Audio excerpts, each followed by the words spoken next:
Assalamualaikum warahmatullahi wabarakatuh. Selamat pagi anak-anak semuanya. Kita kembali di mata pelajaran Administrasi Sistem Jaringan. Pada kesempatan kali ini kita akan membahas lanjutan materi dari Virtual Private Network atau VPN server. Perlu kalian ketahui, yang namanya VPN itu adalah suatu koneksi antara satu jaringan dengan jaringan yang lain secara privat melalui jaringan internet atau jaringan publik. VPN bisa dikatakan virtual network karena VPN itu menggunakan jaringan internet sebagai media perantaranya, alias koneksinya itu bukan secara langsung, tapi di situ melalui pihak ketiga. Kemudian VPN juga bisa dikatakan sebagai private network, di mana VPN di situ sifatnya merupakan privat atau pribadi, di mana maksudnya itu hanya orang tertentu saja yang dapat mengaksesnya. Nah, data yang dikirimkan melalui VPN di situ sudah terenkripsi, sehingga cukup aman dan rahasianya itu tetap terjaga, meskipun dikirimkannya di situ melalui jaringan internet. Nah, itu untuk definisi tentang VPN. Selanjutnya, apa sih pengertian dari VPN itu sendiri? Nah, VPN atau kepanjangan dari Virtual Private Network itu identik dengan sebuah teknologi yang memungkinkan dapat mengakses sebuah jaringan lokal melalui internet dengan teknologi tunneling sebagai koneksi privat melalui jaringan publik dengan mobilitas tinggi.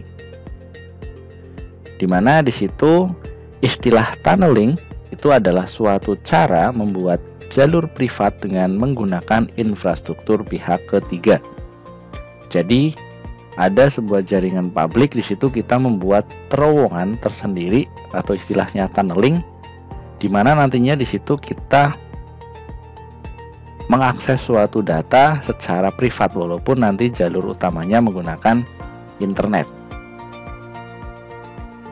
Selanjutnya, teknologi tunneling yang biasa digunakan antara lain itu adalah yang pertama Point to Point Tunnel Protocol atau PPTP, kemudian Layer to Tunnel Protocol, dan yang ketiga ada Internet Protocol Security, dan yang keempat ada teknologi Secure Socket Layer atau SSL. Dan di sini untuk VPN itu merupakan perpaduan antara teknologi tunneling dan enkripsi. Kita lanjutkan, apa saja protokol dari Virtual Private Network. Yang pertama, tadi sudah kita sebutkan ada 4, yaitu Point-to-Point Tunneling Protocol. Nah, di sini merupakan protokol jaringan yang memungkinkan pengamanan transfer data dari remote client ke server pribadi perusahaan dengan membuat sebuah VPN melalui TCP/IP. Nah, PPTP di situ merupakan protokol jaringan yang mengubah paket PPP menjadi IP datagram agar dapat ditransmisikan melalui internet. VPN PPTP itu sangat ideal digunakan untuk keperluan bisnis karena mudah digunakan. Nah, aplikasi yang biasanya digunakan untuk point-to-point tunneling protocol di situ adalah PopTop salah satunya ya. Untuk protokol VPN yang kedua yaitu ada Layer to Tunneling Protocol. Nah, di sini adalah teknologi tunneling di mana memadukan dua buah tunneling protokol, yakni L2F atau Layer 2 Forwarding milik Cisco dan PPTP milik Microsoft. Jadi perpaduan antara dua perusahaan, yaitu perusahaan Cisco dan juga perusahaan Microsoft. Layer 2 Tunneling Protocol itu biasanya digunakan dalam membuat Virtual Private Dial Network atau VPDN yang dapat bekerja membawa semua jenis protokol komunikasi di dalamnya. Jadi layer tunneling protokol di situ kombinasi antara layer 2 forwarding dan juga PPTP. Protokol VPN yang ketiga itu adalah Internet Protocol Security atau disingkat IPsec. IPsec merupakan suatu pengembangan dari protokol Internet Protokol yang bertujuan untuk menyediakan keamanan pada suatu IP dan layer yang berada di atasnya.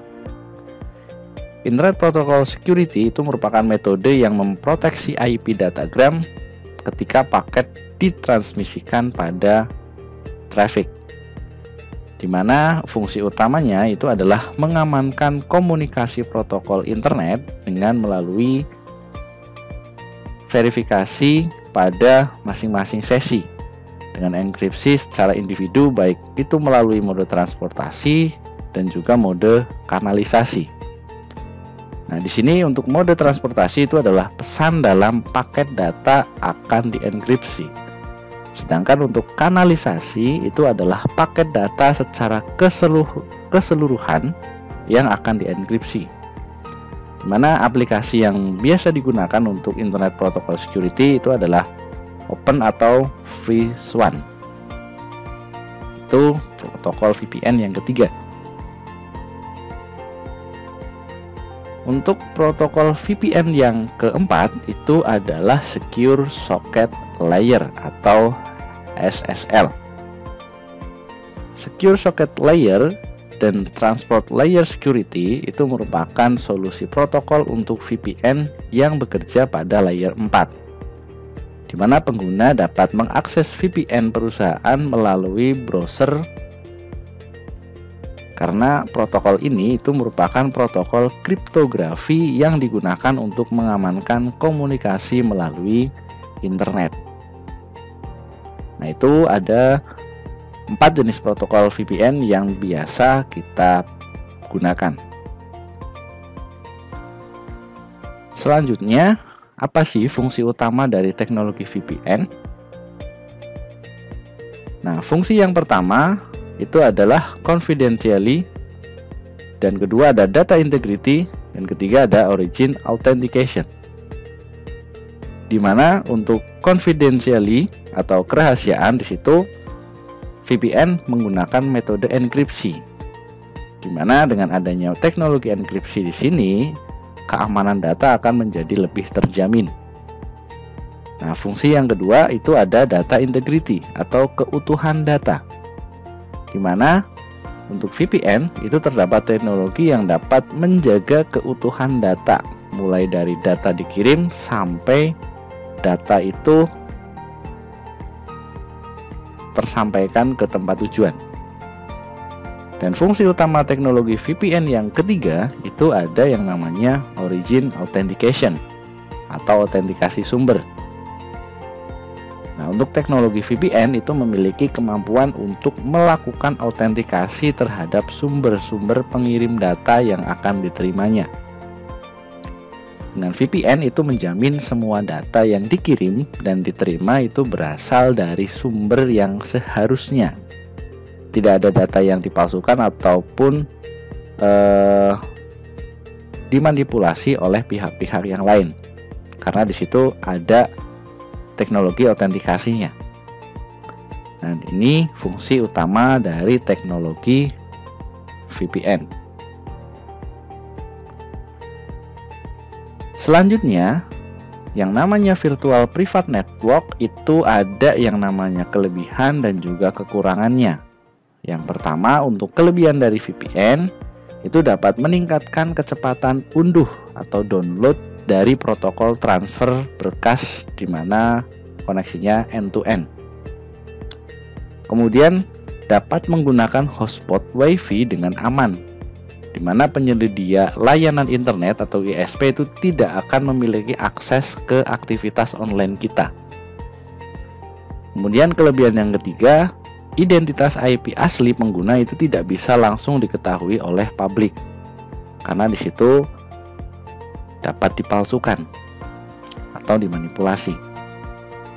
Kelebihan yang keempat itu dapat memalsukan lokasi geografis agar situs web apa saja itu menganggap kita itu berselancar dari lokasi yang berbeda. Ini otomatis kita sudah paham ya. Jadi ketika kita pakai VPN, kita bisa pilih VPN dari lokasi mana. Misalkan aslinya kita berada di Indonesia, kita bisa milih VPN lokasi di negara lain. Jadi seolah-olah nantinya kita terdeteksi di negara lain untuk browsing atau ketika kita berselancar di internet. Nah, itu beberapa kelebihan umum ketika kita menggunakan VPN. Kemudian dari segi kelebihan juga ada kekurangannya dari kita menggunakan VPN.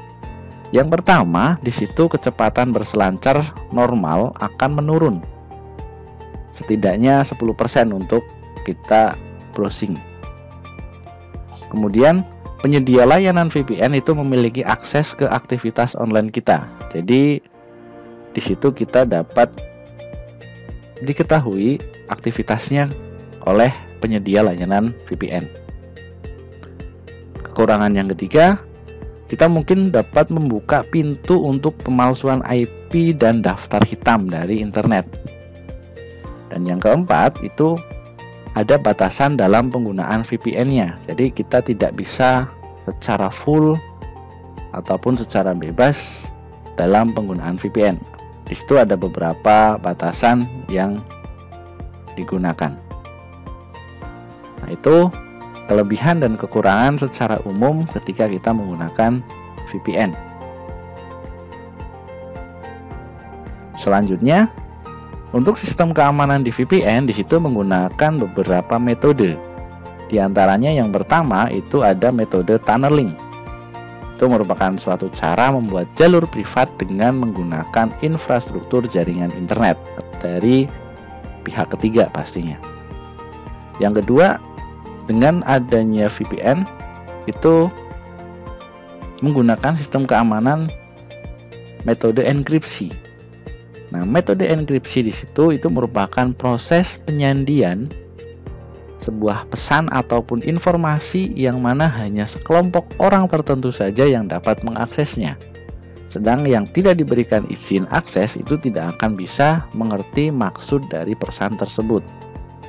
Jadi pesan aslinya itu sudah dibuat kode atau enkripsi sehingga hanya orang tertentu saja yang dikasihkan kode tersebut agar dapat membaca pesan yang dikirim.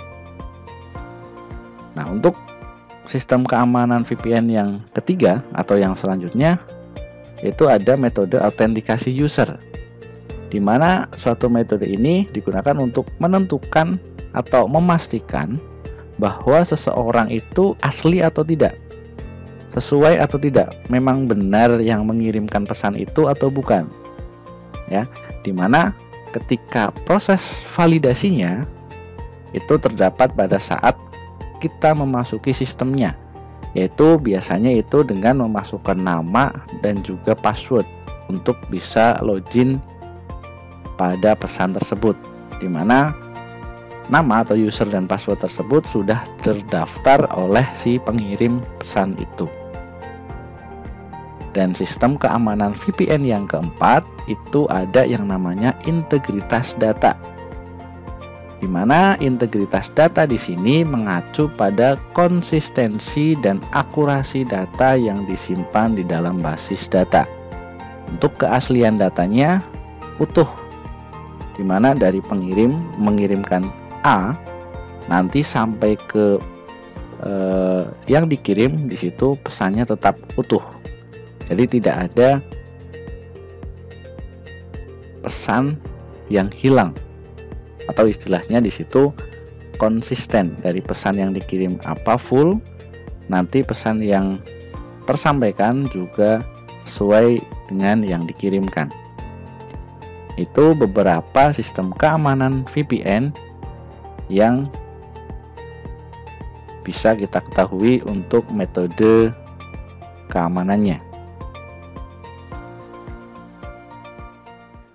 Oke, untuk Penjelasan materi pada pertemuan kali ini sampai di sini dulu.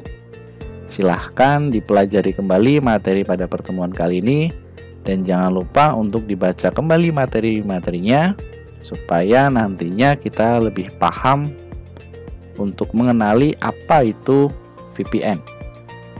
Dan pertemuan selanjutnya kita akan lanjutkan ke bagaimana cara mengkonfigurasi VPN pada sebuah sistem operasi jaringan.